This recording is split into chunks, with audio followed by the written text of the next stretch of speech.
record. We're up to chapter 10, just for a little review. We didn't meet last week, I was away.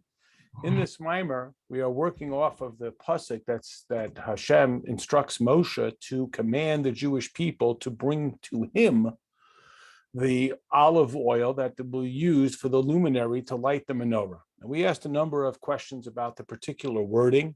Why is Moshe Rabbeinu the one who's commanding them? Isn't Moshe Rabbeinu merely the conduit of the commandment? Why are they bringing the oil to Moshe? Aaron is the one who lights the menorah. And why do we say that the function of the menorah is to light up the luminary that is the source of the light? The function of the menorah is to light up the room around it. So we went on to explain that there are various stages in our understanding of our relationship with Hashem.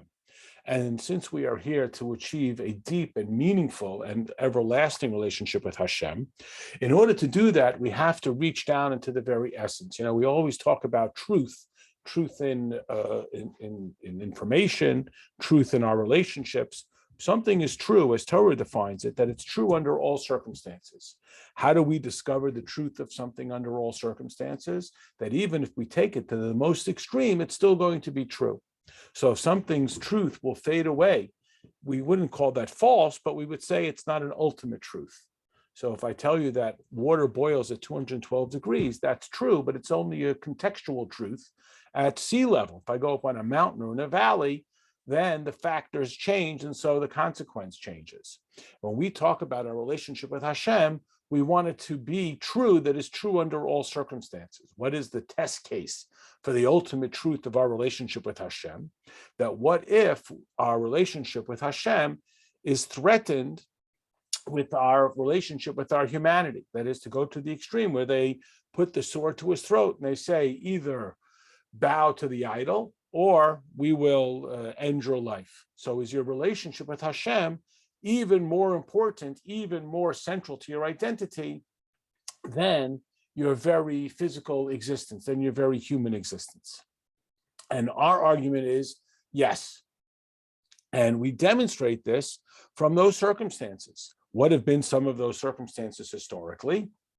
One is in the story of Purim, which, although that's not the only time that we had our relationship with Hashem threatened by our relationship with our life, but it was particularly illustrative of this commitment because we had the option to forfeit our relationship with Hashem and save our relationship with our life, that is, stay alive by renouncing our Jewish identity. And it lasted an entire year from the time that Haman made the decree until the date of open season on the Jews was almost an entire year, was 11 months. And so rather than being just a momentary commitment, it spanned the entire year. That is, it spans the entire gamut of circumstances under which we could have potentially been persuaded to surrender our relationship with Hashem to save our relationship with our life.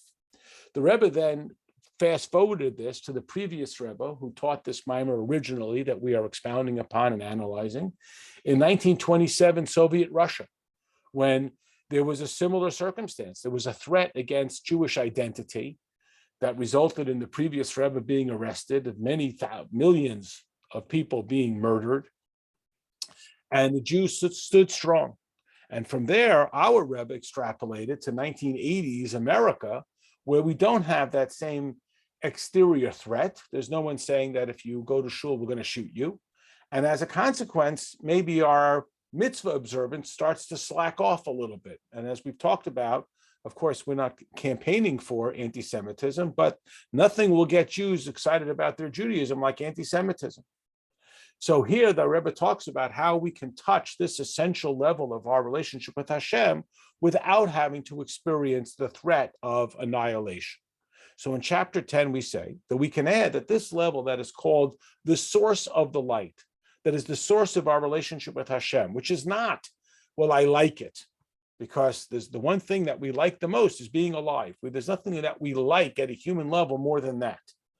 So if our relationship with Hashem is based on what we like, because we find Torah interesting, we find shul comforting, and we enjoy Jewish traditions and history, then when that gets threatened with taking away the most essential joy, which is the joy of life, we say, well, I'm not going to commit myself to my identity as a Jew if it's not joyous.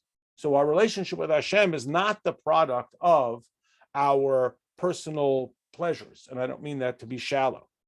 That in the neshama, it is revealed through this being crushed. That is, when we find ourselves not in our natural habitat, that is, we don't find ourselves in our conducive life.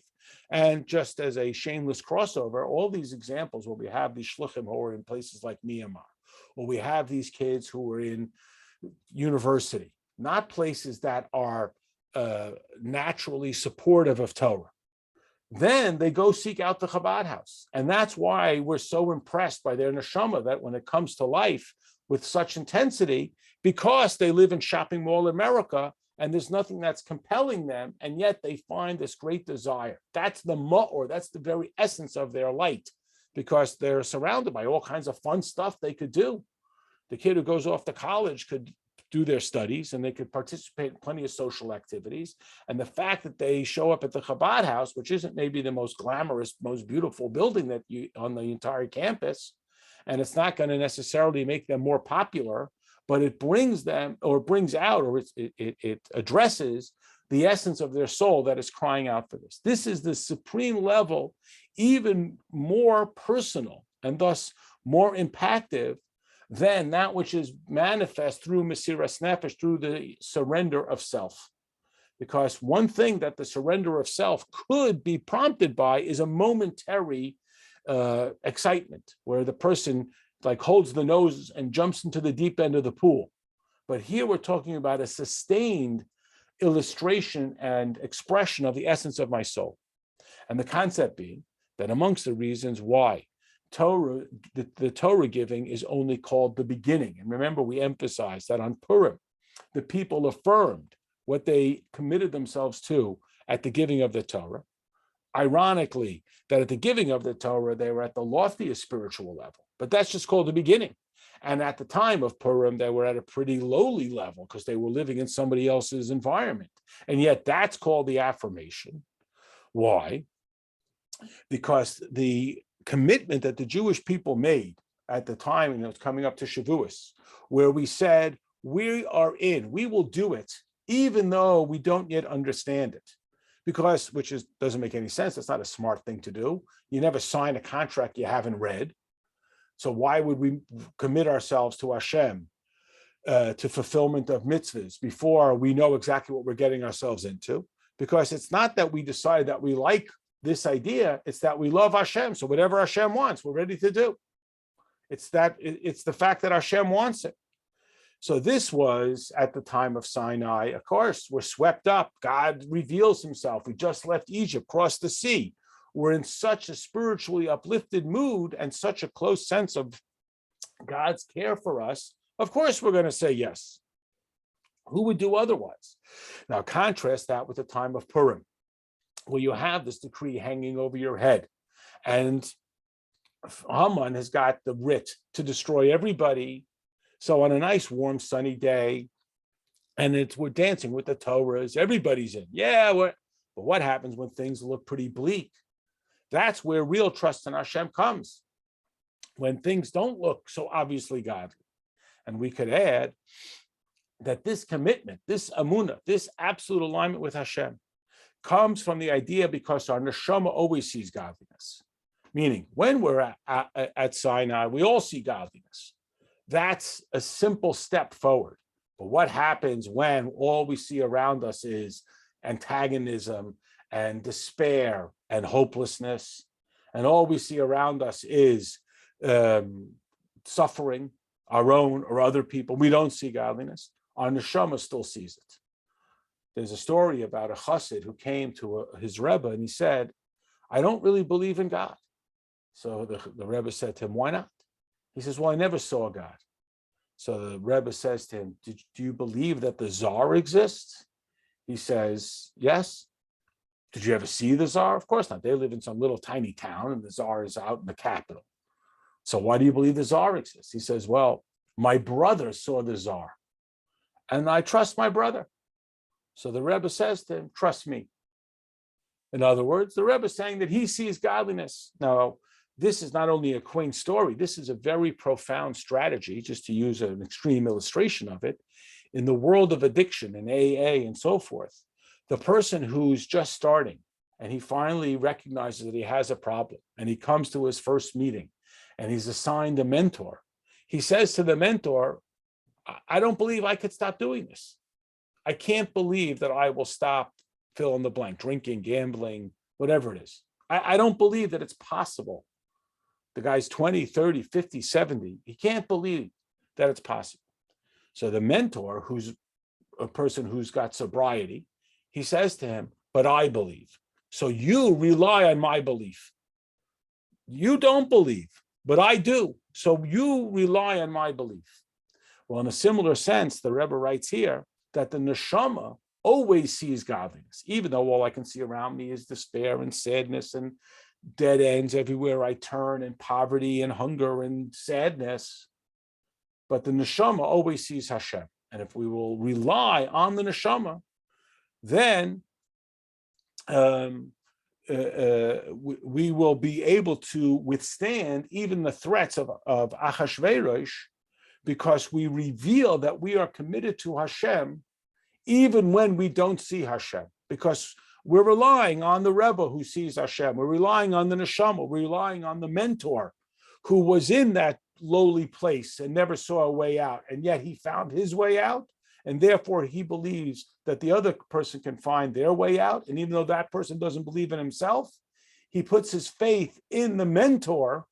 We put our faith in our neshama. We put our faith in the tzaddik, and that pulls us through these very difficult times. And even more specifically, we could say this is what it means that we have the essence of our neshama. We've talked about this in other contexts as well. When we use the term the neshama, the soul, we use it pretty simplistically. But as we start to break it down, we recognize that there are aspects of our soul that are embedded within our humanity, and there are aspects of our soul that remain in the spiritual worlds. And that's why we are influenced by the spiritual. This is what we refer to when we say mazel. When we say mazel tov, it's not just good luck, like I hope you win the lottery. We mean that there should be a good connection between the aspect of your soul that remains in the spiritual worlds and the aspect of your soul that remains in the physical worlds. In fact, the word mazel is directly related to the word for trickle down.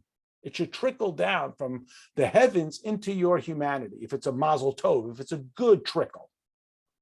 And again, this is what we are able to tap into. So ordinarily we go through life and we think about our neshama that animates us, our neshama that gives us our emotional character. We're kind, we're thoughtful. Our neshama that invigorates our intellect.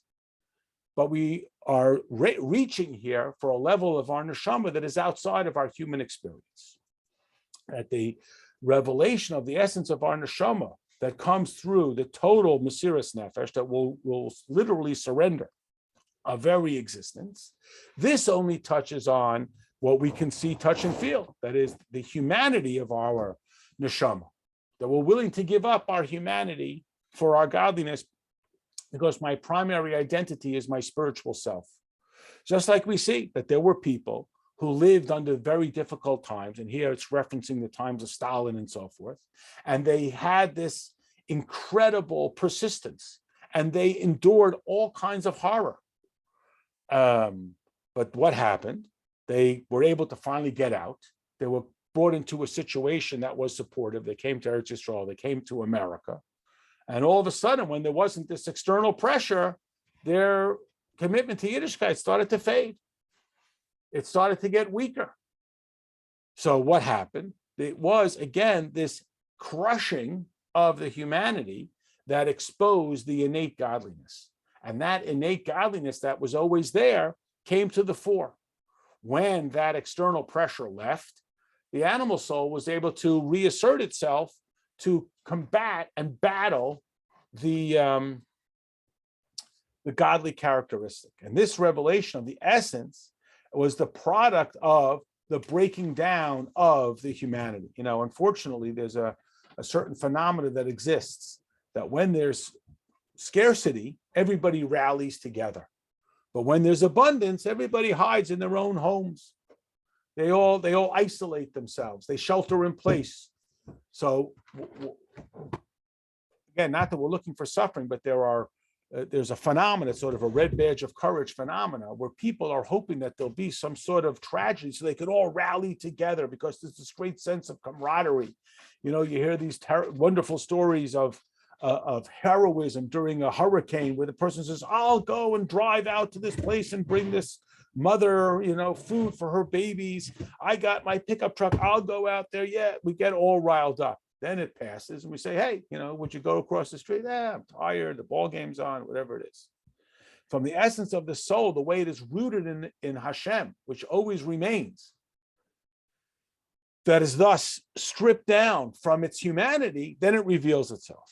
But now we can understand that this luminary, this light source of the soul that is revealed through Mesiras Nefesh, that's truly who we are. So how do we find out who we truly are? Under pressure situations. So again, when there's abundance, we can all be very generous. But what happens when there isn't? There's a story told about the guy, I forget his name, Mel, you'll remember. He's the CEO of Starbucks. What's his name? Schultz or something like that. So he tells a story that he went with a group of super wealthy people to Eretz Yisrael, and they met with this old rabbi, and they were all feeling very self-conscious.